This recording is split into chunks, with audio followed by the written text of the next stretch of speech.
3 வகையான பசலைக்கீரை. இது பார்த்திங்கன்னா சிலோன் பசலைன்னு சொல்லுவாங்க இந்த கீரை. அப்புறம் இது சிகப்பு பசலை கொடி அந்த கீரை. அப்புறம் இந்த பசலை வந்து கொடி பசலை பச்சை கலரு.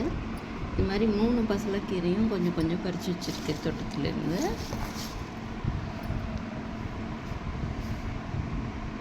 மூணு வெரைட்டியுமே பசலைக்கீரை வெரைட்டி தான், ஆனால் வேறு வேறு மாதிரி இருக்கும் லீஃபு.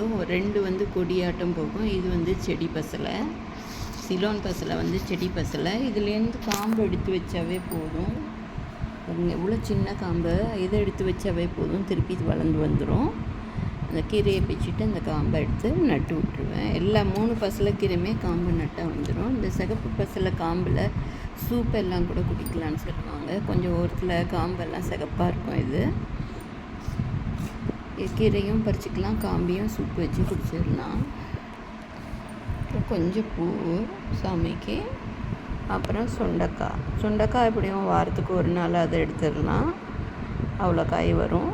சுண்டைக்காய், கொஞ்சம் பூ, அப்புறம் கொஞ்சம் கீரை எடுத்தாச்சு.